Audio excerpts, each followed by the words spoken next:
I le nei tai au totoa, tai au manino. Tai au le aso fau sa moae, le atunu ue pele i a pali i le tampo ua ai le polang. Fo i lava, le vi inga i le atua o sa pota. Awa ua, whangua, e le atua, ai ale ngā luenga le ngang pa ia. Lo soifua folau ina ua mawai atu, le poni sa, lele sa tō whai, ia mamoe papari i tampo ua ai le polang, ai ole nei tai o sa moai, se ua maloa fua malo whaaftai. Ua mawhai on tātou e wheutangai, se wa ai ai, i le tāpon kalame whaiwhai pēle le nei tai au, ia ua lava. Le ano noa i o mea sa tutupu, e oi, ua tutupu ma ua whaasauni o le a whapena o na tutupu le tā wholaunga ma le tā sanga sa moai, ua lolongo ai au le tā po inga pulotu e au, o na longo pui ali i lau tā pua i whaafonga ma lau sila mai moa. Ma lo le whalau sa moa, ma lo le pale. Ma lo le tau ata i se ua whaaftai malanga manuia whaaftai tele i lau tā pua inga, a fio mai a. E ai, tala mai a au, le pa ia oe sa moa poto i le, maota nei se i tosolo tā whala. Dele o tai ei sa moa ia, o le toi aso le nei vai o sai, tā wholaunga ma le tā sanga. I le taitai alofa, a le atua o sa pota, i outou au, ma le ola whatau wa, o papari i fio i wa ta ula mo le lua. Le au na le tampo ua ai le polanga. Ioi. Sa moe ue e tanga ia nei tūlanga i pe ona iai. Le aunga au te ma le au tuo le launga whatampo ua ai le polango le nei tai au. Whai mai tū musu a plotu i a papari ie. Awalawa nei toi sol muri. Tu whono ma tu alanga ina ia momori pea le mau. I le tā ua o ma tā upu sa ta pisai. Mai lava i nā lua masina se i o mai i tai au liunga lua le nei sa moai ai o lele o lo whaatalitali li tā pua inga. A oe le atunu pele pe tua mani a. Le aunga leo au te ma o le au tūfoi lea. O le launga whatampo ua ai le polango li tai au le nei sa moai. Whamaia. O le oti po le maliu fasia o le atari i o Tuau. O le taupule pule e whao o le maliu ma le oti i tai o le tātunu i a fionga i ali i Minisita. O le Molimau wola a le sunga i a Samuel sua e pei ona whapupu ina alona i ngoa walau i loai i arsen. E le omiomia whaniu ale ale. E le sepulu pasene ua tapisa ai. Le atunu ui te au li ngolua le nei Samuel. Ia i tūranga i pei ona iai. Le fono usu ma le fono mamalu. A le pale mene o Samoa. Ia. Le vasana se i mawai atu me. Wa e whaafonga ua o whalonglongo. Wa e Molimauina. I lau tāpua i Samoa i maota malawa. Ua le ngata le tāpua inga i whanua. Le tāpua inga mamana ma le tāpua inga mamala Samoa a mata mai lava. I maunga tele se o lava i seu pito i titi o lau tini fu le paia lau whaingalonga tofi le atua. Ai o so se mata vau. O le ke lope ma le lalolangi le nei. O lo ai tau ma lele ai ma sa ili malo ai. Le paia o Samoa potu. I le awa tū ma le au mai.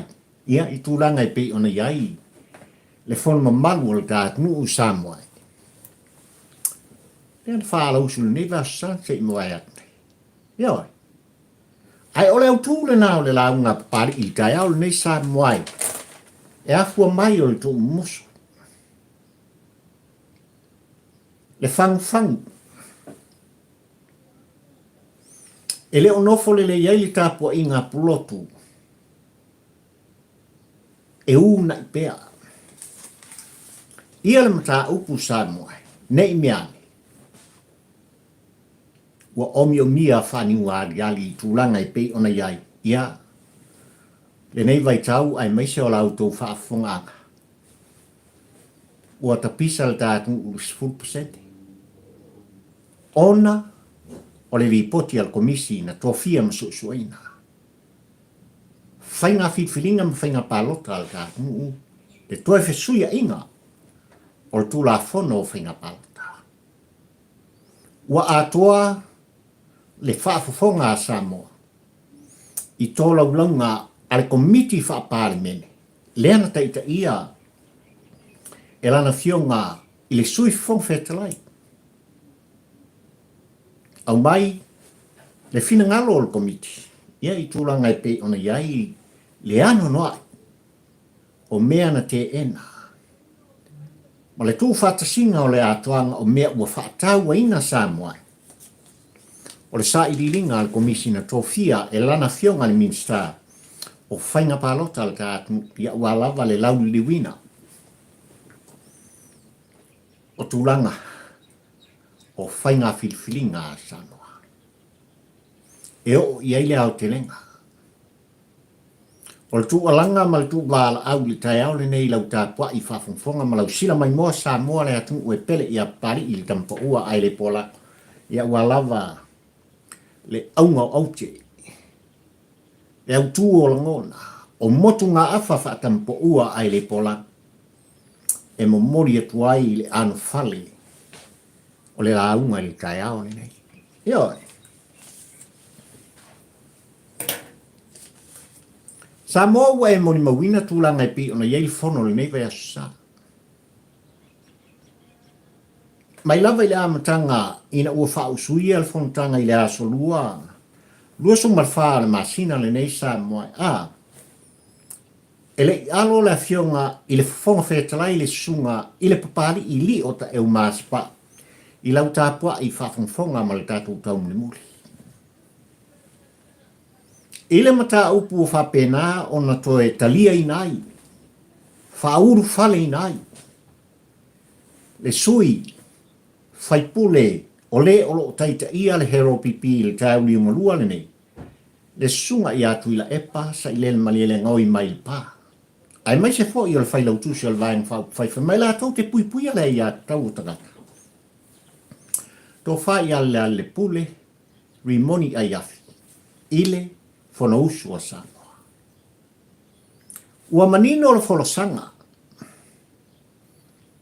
A le fionga le whongwhetala i leanga o lea sa to ana matau. E lua tausanga lea sa tuli e seinai i la ua mai le pane mene o Samoa. O a au lape o le tuli e seinai. Sa le tautala, sa le pisa. Sa le solia le lau ele. Le lau whanua. Sa foi ni i o latu sopo ia. Ia tūlanga o le mota whono o Samoa. Lua tausanga. Mo le ta ilmu ta au pu. E le whaipule o le pā. Ma whale ata le tolu Samoa i le whamusinonga. Au mai le whai unga le whamusinonga. Le mafuai ona le alo. Le sunga le pari i le afionga. I le whongwhetalai ina ua matalia le whona usu. O le tātu ue pei on toi wha au suina i newa sa Samoa. Leo la koe karia pangkami koe o maiko.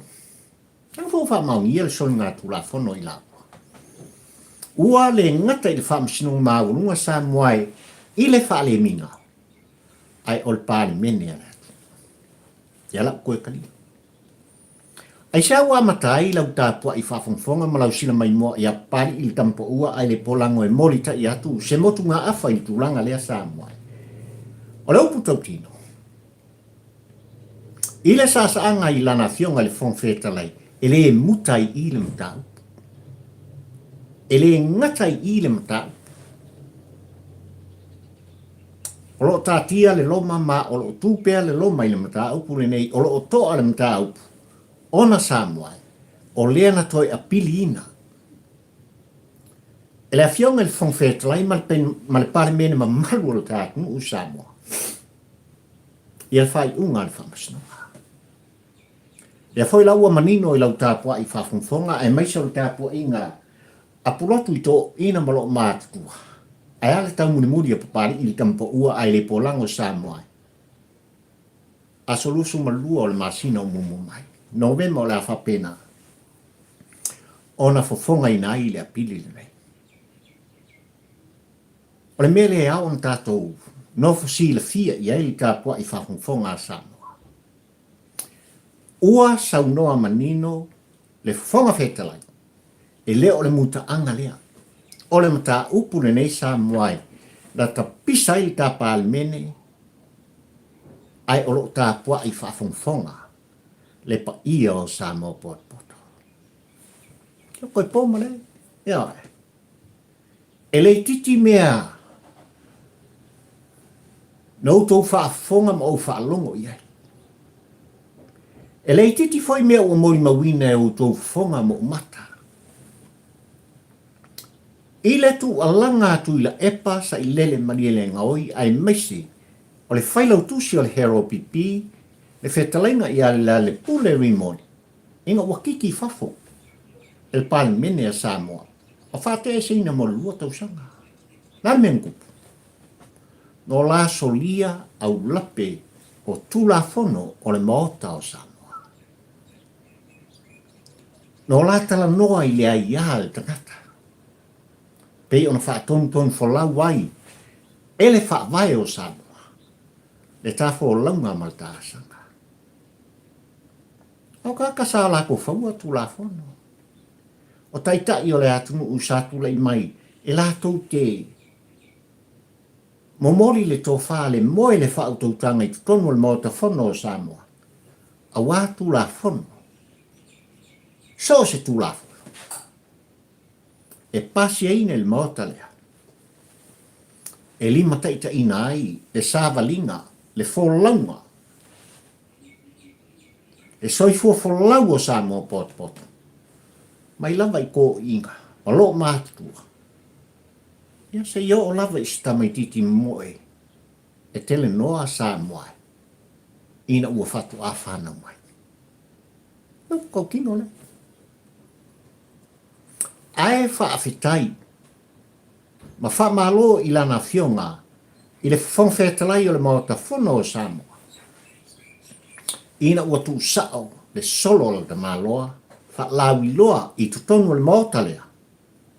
Ai maise, o le whawhongwhonga a Samoa i whanua, ma whafo mai, e le o le muta anga lea o le mata upulene. O lo tū le loma. Ona, o le apiri al whongwhetalai, le ofisa o le whonga. Ia e maise o le panmen malu a Samoa. Kātou tālia, lupe o mau, i tūlanga o le mata upulene i Samoa. Le anga ele ka ngofisi a kakuami. Upu tau tino. E le tasi foi se taitai o le atunu ua turi e seina mai le mauta lea. Ai o se tai mua le nei Samoa ua turi e seina ai e le pan mene mamalu o Samoa ni sui a whaipule. Ai koe o le whamasanonga loi. Ai na iai nisi o sui na whate e seina i le vaitau ma le taimi o tūla i mai.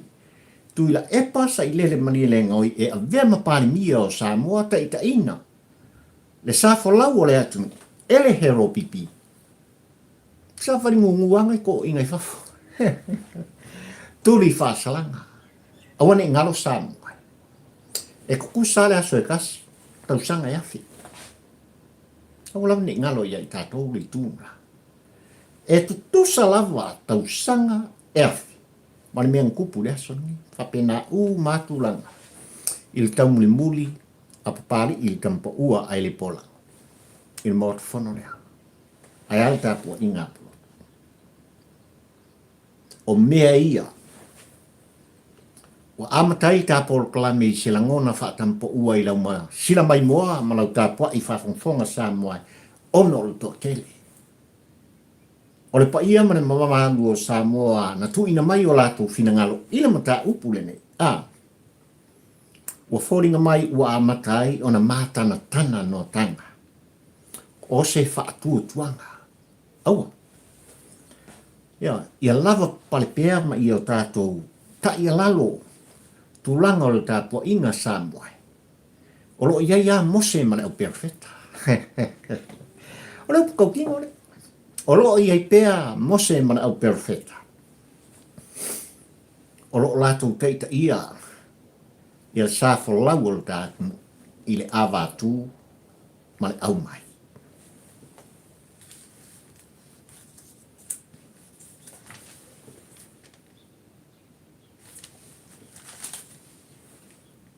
I le mata upu nei Samoa. Ua mai le nei vai sa ia. Ua talia le sunga i tu la epa ai mesfoi o le fitalenga ia la pule rimoni ai af. Ia peke ia.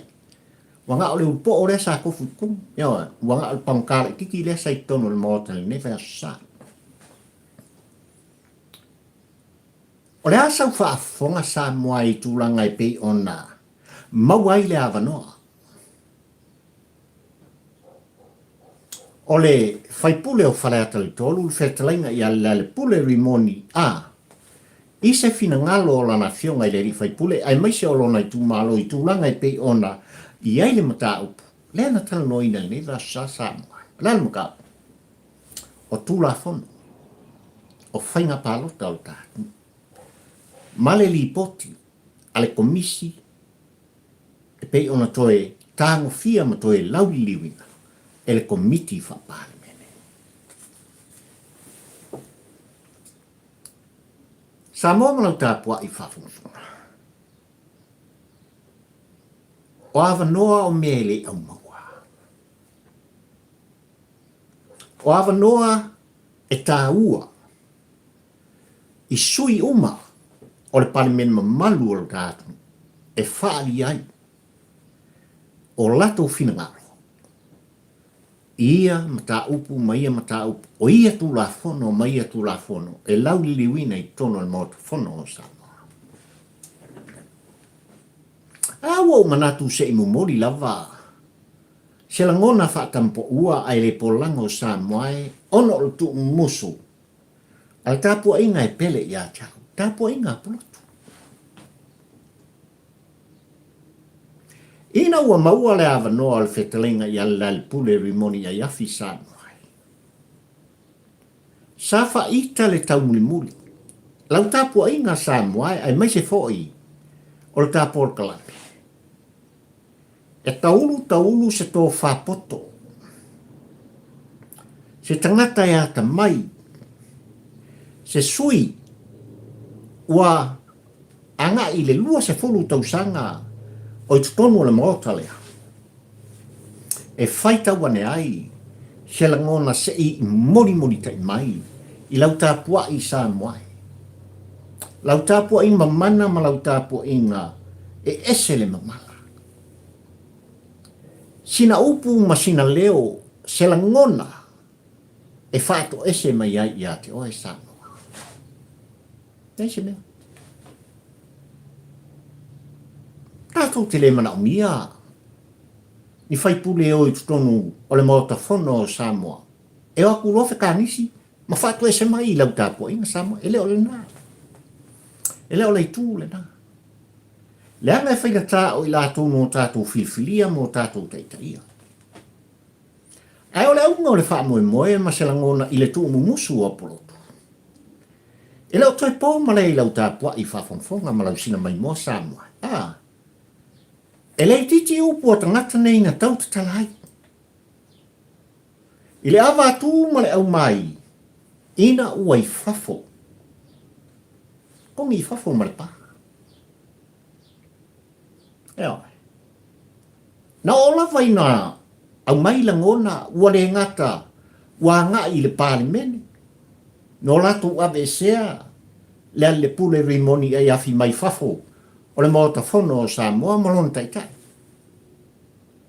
Sa whaita Samoa i tūlanga o le tau muli ma wha maumau. Anga i pēra tu fono ma le whe e. I le fong feta lai ma pan mene o ta. Ia ma whenga malo ta whitwhinia. I le aso lene. O le ale mea lena tupu. I le tu alanga la le pule rimoni ai afi. Na o lava ua tango lima tosol talinga. O le tapua inga Samoa. No lato le lawina ai Samoa on tangata vai vai varea. Upo tangata ne. La lau le valea. Le marba lama o lau tapua inga Samoa. Sa faita le tau muli o le tapua inga polotu ai o le tapua o kalame iava noa le au maua lele o toe mawhai ai. O na toe ulu fale ata le tolu ma la latu whaipule i tutonu le maota fono o Samoa. Tau lava ina pai ane. Se la ngona e whaato ese mai ai lau tapua inga Samoa. Ua le ngata i tapua inga. I tama mona ainga. Ainga mtama. E tapua inga atumua mapule. Ainga le tai mariva au fonti. Tuau malatau. Lei tu ol pele i o tau sa tu ofe i atu tuila mamanua. Ai ale tapua inga. Ale au whainga wenga tutofi ale atua. Misi atua. Misi atua se la ngona whaato esi. Ai wana o la ngona Samoa. E la walunga ai le wha maa walunga. Le fia mata mua mua o le tangata. Tula ulu wha fonga Samoa. O lo ova ai ai pēr fōlinga. Mawinga o le tangata o lo ia te ia le wha sili au pule. Ai o le aunga o mea uma. E nana ai le ang sala sa ia whaia. Ole mai tau le nā papari i le kampa ua ai le polango o te whaafitai ai. Le tapua inga i le ātoanga o se mata mastilutilo ma le tau muli muli. Ina ua tu musu mai i lato.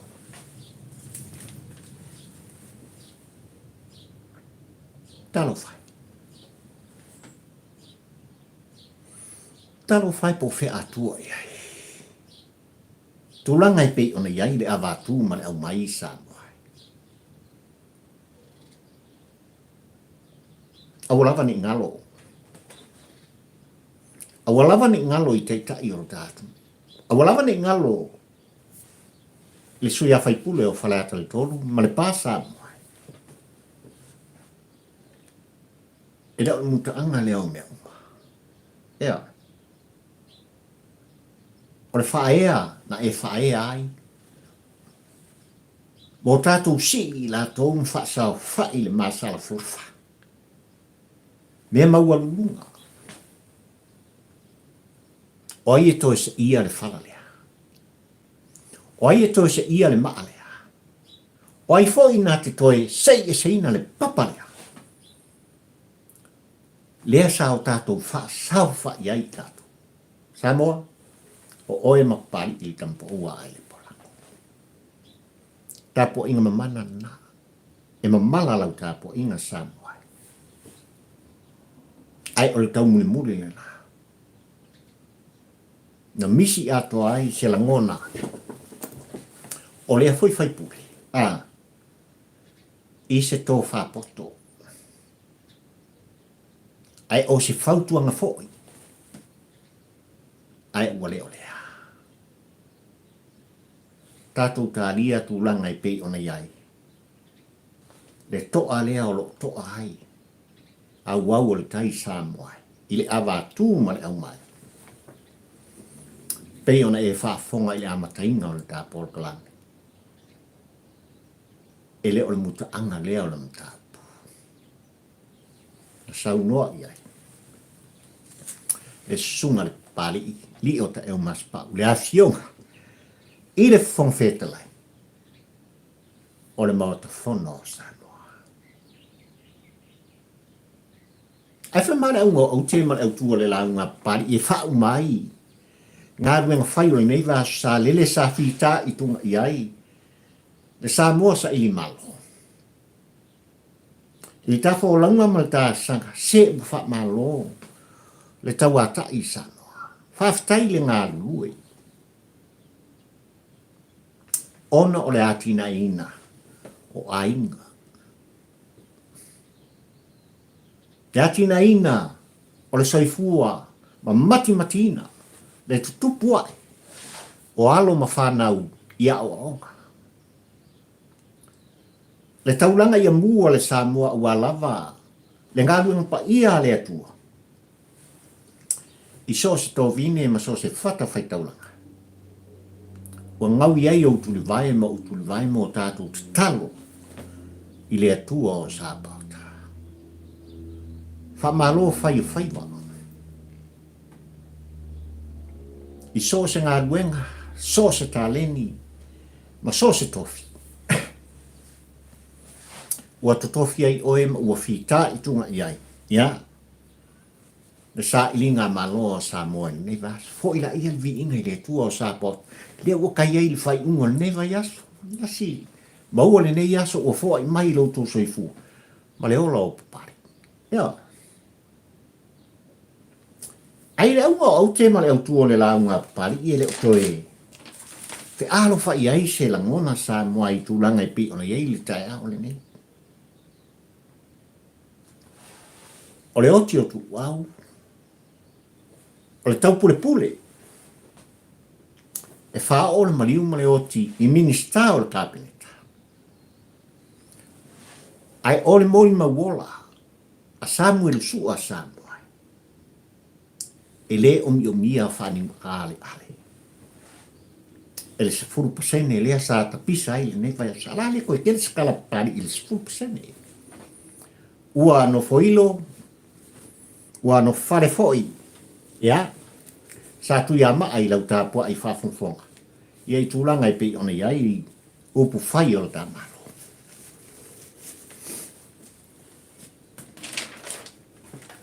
Sa moa ma lau tāpua ai whafonfonga le tai au.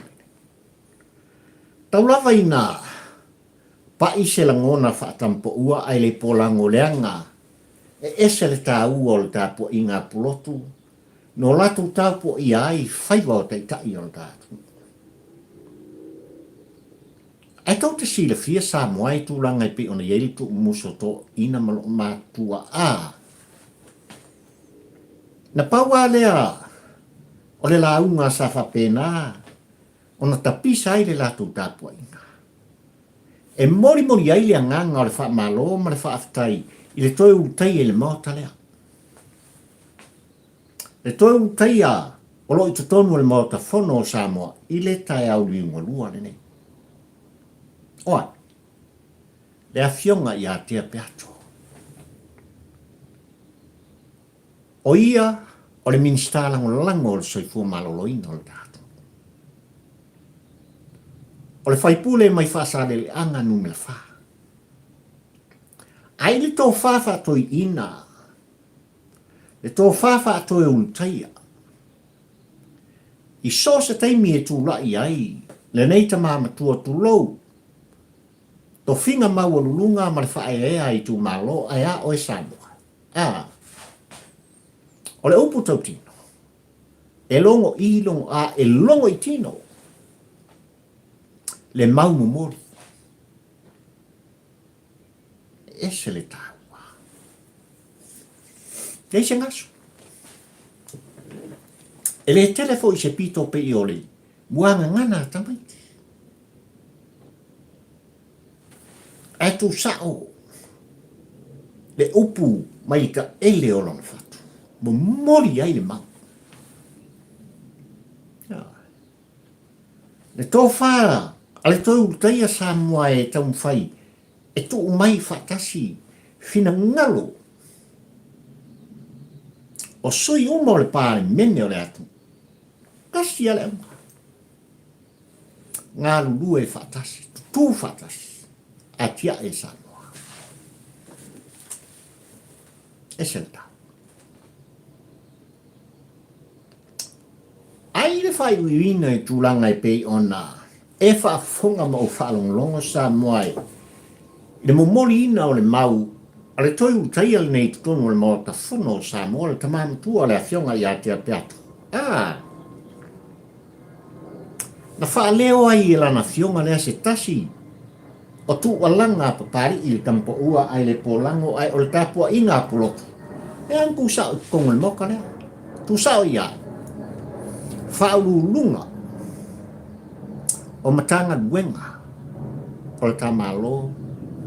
Business i tu oti o tatu. CEO. E CEO. Mai lato uma. Wa whatumuri ai. Le fono. Mamaru le atu. Ona o le mana onga. E leo se mea fau mea nei Samoa. Ai maka mai kaimi o kui la epa. Ave ai le ave ai. Ao on fonoa le pale mene le atu. Ia, ku uma ko ngaluenga. Ia, o mai tono le maota fono. Tau te whaafonga ma whaalonglonga ma kusikusi lea. Malea. O tupea Samoa o lo tongi ai tamatane. O lato to finga Samoa i ele tā ua. O matanga luenga o tofi ai i lato. I lo lato to mai. I lo lato o unanga le tautuanga mo Samoa. E a whai e whaaru kaimi. So le. O la winga. E fia mata upu o lo toloa. Fia mata upu. Tā ua ma le onga Samoa e. O lo e mana o mia mo tātou mana o mia. Le ngā luenga tangatani. A whai Samoa e. E vai aso, lua vai aso, tolu vai aso, masina atoa. O usul fono lea. Ma whaala usu atu i ai. CEO mai CEO. O lea matanga luenga, ma lea matanga luenga le tātou. E sawu whai ai. Se mo kua mea le whakawi. Whai mai ale sa anga. Ale toi utai ale maota. Tea peato. Ia i rātou nei ina ua whai u iai lono. Talo whai. O la upolo a inga nei. Upu lea sa whaavai ai langona. Lea whionga i te mamtua ia tea peato. I whaururunga o mtanga wenga. O la upolo a inga nei i ate uto. Ongi koko e o mai. Ai mai mana. Ongi koko e o mai fongo. O le polo a inga i te mamatua na momori. Ioi. E rei se maga lako o mai, e ko ngofo foi. Awane i o toto e o mai. O le polo a inga lea te apeato. Ese el ka ua Samoa. Eo. Le tō whāpoto a le tō utai e tono le mota whono Samoa.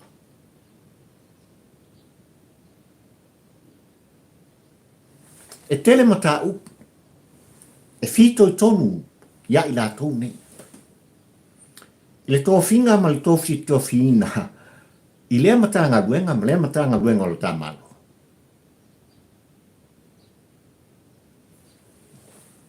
A lea la usu i pe o ngisi foi fai pule. Ai whai mai tō whapoto le tō ina. So le? Ua tofu au tō ma mea whaangolongo i au tō taringa. E whaami ngoi ma whaatino au tō ngā luenga whai. I tō tonu au tō ofisa. Ma koi, ko ki whaangolongo mai le foko. Ai o le polo inga le nei i ate uto. E makau kia le polo inga le koi. Awa ngā koko e o mai kaya. Awa ne i uto toi o mai. I le foko. Whai mai mau kaimi ai. Whai ngā kuenga. Na tofi ai o tō, ma tutoni ai o tō. I tupe au tō ngā whonga sa. Samoa. O tātou tofu sao uma. I le atina ina o tātou. Upu tō tino. Po whea o whafo O lo e papa awai ma e lalta iai o lo e ai tau malele. Ai vai aso uma o lo suso e pea lo faa malam. Malafo, malafo, malafo. La tina ina na o Samoa. Lele o lo e fita i tunga i ai Samoa. E tina anga kafe lo wisu tu lou. I le fisuia inga o tau atu nuu nei. I le marulu o le mafanafana. O le faa leo ngolua. Ai lo solo mbuni la uso. E fai o totono o nia tunu o lo e alalta i ai ma e nofo. Ai o lo o susu e pea le faa malama o le Samoa. Anga le lei li kapua inga i whanua. E atina ina le nao Samoa. Lea ua tala noa. Le tamama tua i tutonu le maota fono o Samoa Tuau. Le afionga. I le faipule o whaasale le anga nu le wha. E matautia le momolinga o le whi au Samoa. I le whaalongolongo o papali. Na pati ai. Le tapua inga apolotu. Koe ngā ko whale. Upo taupina. Le tō whamoni lea e tō te whia whaafonga ma whaalongolongo i ai. Le tau liunga lua le nei. E anoa tāua. La ngona, tala, e momori ai le mau. E sunu i ai.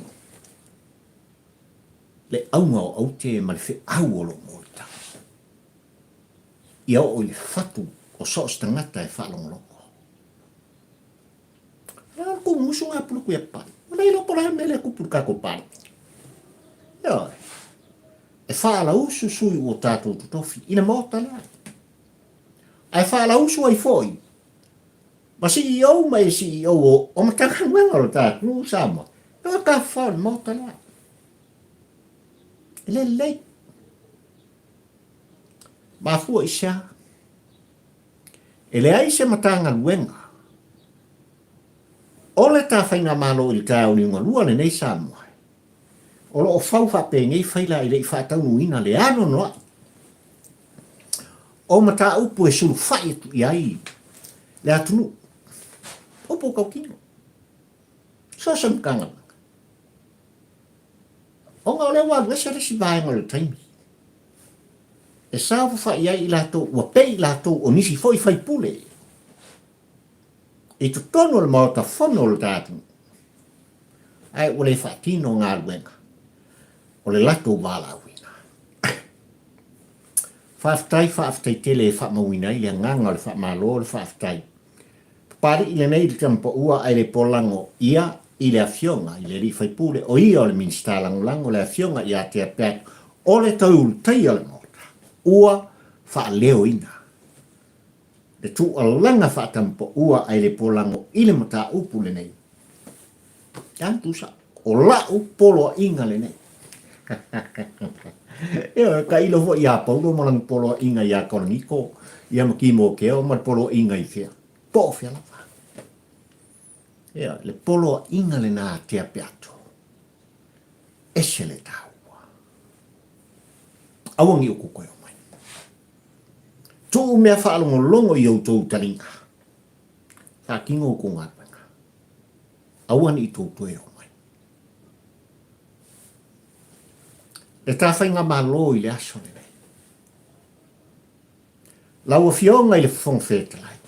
O le maota whono o Samoa. Ai ala ua fionga i le tamaitai pāri mia o le tā. Ma le whainga malo i le aso le nei.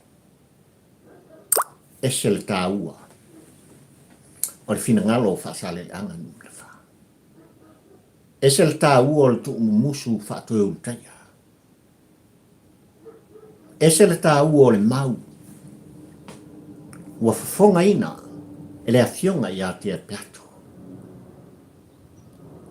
Ua ioe i ei tāpua inga. Ua ioe i ei tāpua inga Samoa. Ua ioe fo i ai. Le tapua inga papari i li tampa ua ai le polango. Eo. Tu u whaaururunga. Tu i lātou na tutofi. O ifo se i whai le ano no ai. o mata upu. Na tutofi I lātou e whaatinoina lo lātou mai. E aua leo mai I lātou. Whasau whain whamaruru inga I kongo le mota lea.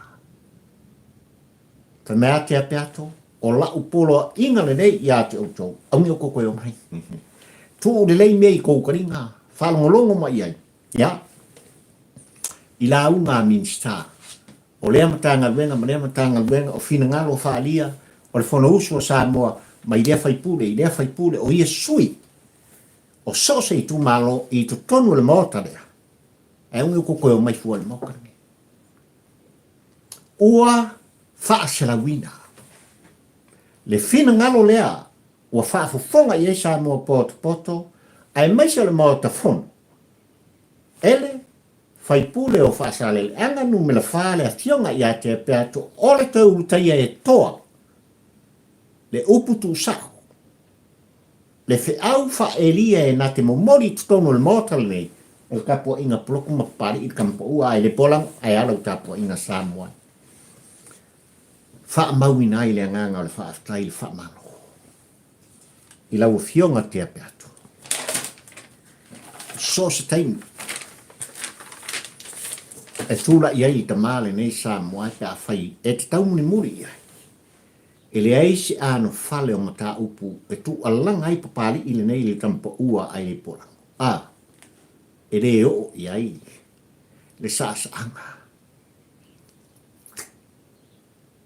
Ai te māmatua nei I tu tonu le mota whono o Samoa. Te anganga nā le whamalo ma le whaftai. Ai wha mai ale au ngā au te mare au tua le lau ngā pari I tai au nei Samoa. O le oti o Tuau, o le Taupule Pule, e wha o le mariu ma le oti Minisita o le kabineta. O le Molimau ola Samuelu I le mata upu I tau li ungalua le nei Samoa. Nei e le kaunga omiomia.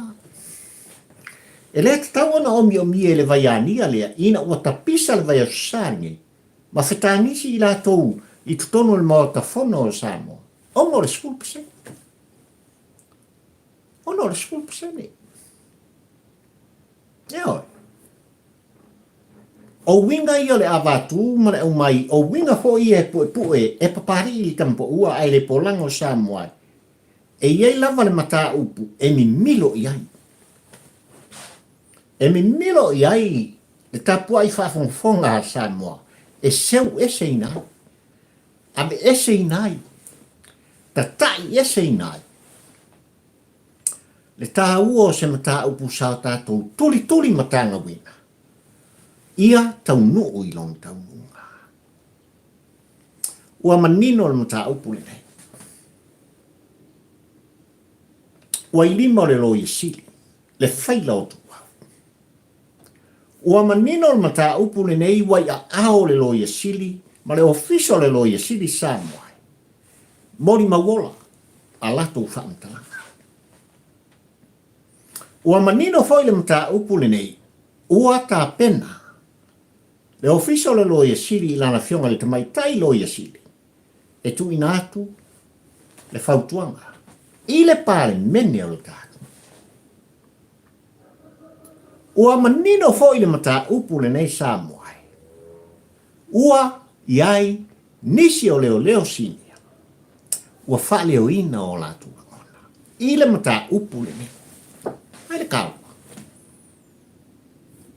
Manino.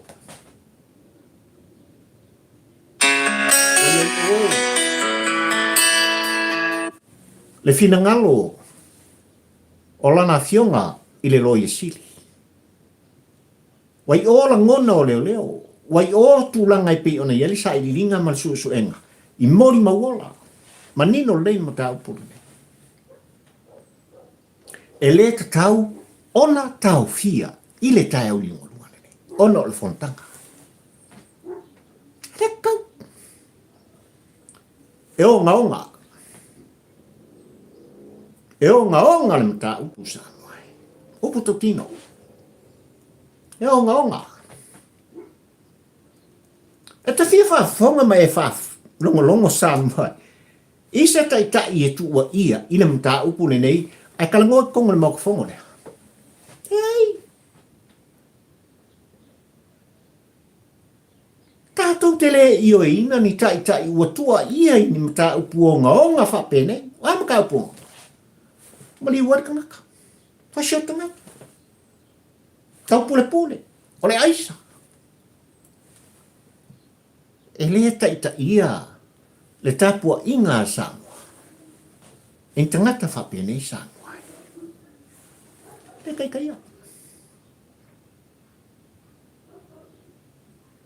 Wal tai au ni ngurua. Tai me altu nguso plotu ia pali. Pali awal salmuri. Leanga o lo tatai solo. Ele o momoe. Le tapua inga le Samoa. E kau muri solo le mea lai kupu. Ile avatu ma le umai.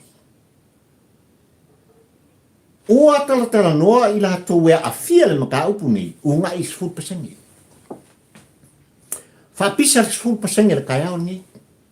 Whatala noa le 10% na nga i na mafuai. O nga ser foi ngumela. Tofia nisi o tau salai tono le mota lea. Whapisa. Se tau omiomia. Omiomia ile vai ania lea. Nesa auto vai Samoa. Keu a pisi whapene. Tau ni ungalua le nei Samoa malau tāpua i whafunfonga. Ole na. O lele o tu whatasi. Ne sa i linga mal suenga. Alana fionga le loi si. Mane official loi. Ai ora fsire pari i tampo ua ai le polango i le fionga le tamake losi. Ai sa fa kwai. E se meu au ngata ai. Le nga luenga fatino i le tau li ngolua le nei. Ua tua iai o na o. Le tu fata singa o lau sa i linga ma lau suenga. I le pare mene ane atu. E se meu upu. O le fsiri fatu pumana. Le anga ka ua ku musu lea. Eo. Lau sunga sua. Tapa fua il suafa. O se tuli. Il fa fonga Samoa. E pele tele. Lau fionga le tamaita i loi siri a pari i tampo ua ai le polango. Na ofa alo i le amatanga. Na o ioi le ngā lunga whai le whai ngofie. Ina ua tutofi lau fionga. Po lau sunga sua. Ele whainga malo le aso le nei te tūlai mai. E tau ave le matanga. Ele whainga fie. O mātou loto na. O la mātou te talo hoina. Ia e tūlai mai o oi al toa. Oi al koa. Nango oi al suanga e sa i di fo i malo. Oi la al koa. Afsi dia fatupu manatu pari i tampo ua ai le polango ono le tumuso. Ona meu koe ngo o kakuri pokioa. Il pan. Ile kapeneta. Ile na fionga le tumaite iloia. A palimia. E sui palimia ma le ainga kapeneta. E tusa. Ma le sa ilinga o mta upune. O iei se mea e ei so tanga ua tau fia i mta upune.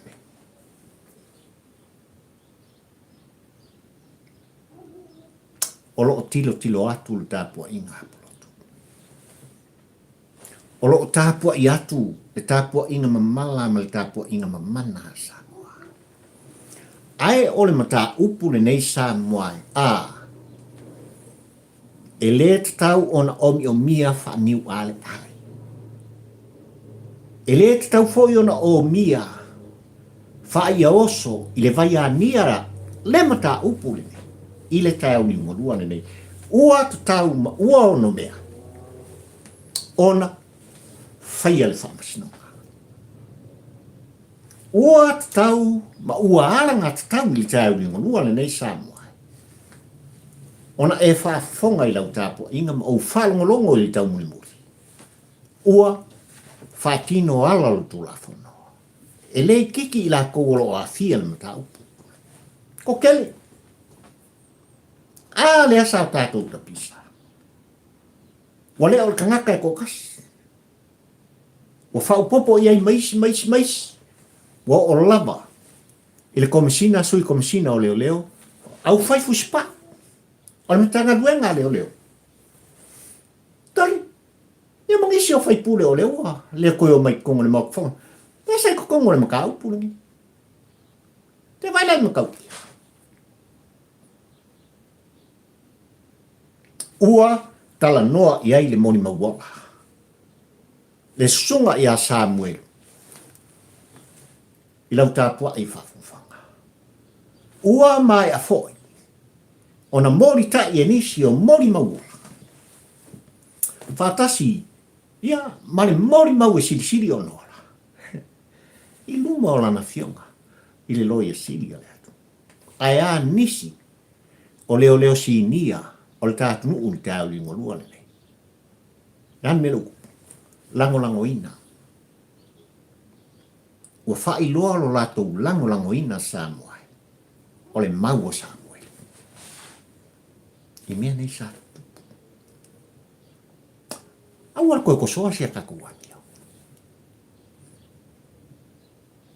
Nau fionga le tumaitai loia sili, ma le official loia sili. Aua koe ko soa sia kakuaki. O se mea alo fasili le nei. O le Krismasi lua afe lua sumalto. I le tapua inga sa mo poto. Ai, o mātua mawhatia. O le atali i atu au. Ina ua tāre Krismasi. O le tausanga le nei sa moai. Ua maua. Ua maua mamoria. Le na whātaunu ina. Le sori ngā tū la whono. Ole. So am sola. O le taupule pule e whāo, le maliu mo le oti. I tai o Samoa. Le aisa, le la au whasaina, o whana, ma le ano noa i Samoa. O le sori ngā tū la whono. Wa a fia. Ono le mta upu. Whamai apu lotu ia pari au al solmuri. Tu whono tu alanga. Momori le mau. Ia taulu tu langa uma Samuai. Tau lau. O le wha moe ngā mare moe mitinga. Olea. Sa varikaka uma iala lo tu la whono. Tai muri au le tula fono. Na whaatong whalau wai ma mati ai ele tāpua i ngā puroto. Ina ua whaatu lai e mālotu tō tasi o Samoa. Mea, ai kako kofu wapeni. Ile taita i ngā tula fono. Ai nei se sirunga kore mea. Pei lawa. Yoi, kako ke pulu uma. Ma tātou a afu whatas. Ile tūra whono. Pemare au ngā au te male au tua le la unga li tāo, nei whau mai. Le nei fwoi vāsu sai fi au mga buenga, ai maisi o le ola o papari o toi fwoi mai i re tua o sāpot. O le ga. O le oti o tu au. O le taupule pule e wha o le Molimau Fasioti Minisita o le kāpeneta. O le Molimau wola Samuelu mai lātou o tutu whatas. E le omiomia el se fulu pasene. Lea ua. Ako i whafo e le komiti. Tūlanga i pei o ne el se fulu pasene ni whatula i mai. Ile whainga maloa tu ila e pasa i lele mani le ngau i male he ropipi. O le tāpor kalame le nā Samoa. I nei te au lingolua na tu muswai di tāpua i ngā tō ina malo mātua pari lo longo le tāpua i ngā Samoa. Whaafitai tele. Ina ue talia ina le tu wala au ma le tu alanga I tonu o tō mōta malawa. Whaftai lau tāpo inga Samoai, ele nei tai au. Talo masani ale tampo ua ai le polango Samoa lau soi fuafolau mu moli tai atu. I le aso mo mai tātou te ulfale mo ulfia ai. Whale tāpua I tātou te tāpua I ai. Ia, sula le vi inga ma whafo I le vi inga o le tua o Sāpota. Whamanuia le tua. I lau tāpua I whafonga. Samoa mai lava I maunga te. Te o lava I seo pito I titi o lau tinifu. Ia, ai ali nebe aso sā mal tā wholaunga mal tā maftanga. Whamanuia I ai tāpua inga na iu tua asin sina I tonu mauta malawa. Malol tāpua I whaftai talo. Ia, so se mea o whapena o nā alo whaiwa I ai. Tama whanau o le atunu. O la auto tāpua inga nene. Na auto popo ai. Ma auto pati ai. Whaftai tele mai ai na manuia. Whamanuia le tua. Ia, I tua asin sina o Samoa. Tāpua inga I whanua. Aotearoa, Australia, Amerika, pōwhia lava. Ia o lava I tonu. Ia o Palestina, ma Israel. Ia I le whaamianga. A le atua o Sāpota. Lo au ainga whaftai. Whaftai tele. O tō au, tō whinangalo whaaria, ua le ole lea, whaftai langa osua. Na eu lo tō wanga lele. Whamanuia le atua o Sāpota. I le paia o Samoa. A vea Polkalame, pari I tampo ua ai le polangu, o le ngata ue subscribe, ue whaafonga, ue a vea oima members. I le tā Polkalame I lunga o le YouTube. Whaftai, I le whamanuia le atua o Samoa. Ia. Ola papari I le tampo ua ai le polangu le ne. Ia. Whaftai le atua ma le malosi utue fōi mai. Whatino, whataunu. Le au o nanga maltale ni. Tau tuai. O e Samoa porpoto. Ka whiro I siskai o mumu mai. Ai mai temne. Sorry. Kou o pleki. E manu malo le mato o pleki. Ia ile. Finale I le aso ata e ho. Makutis ia I lipu. Kumusunga kue. Kou da o pleki. Manal tapua inga, manal whafongfonganga Samoa. Ia, soifua. Mai manuia oile atu pele.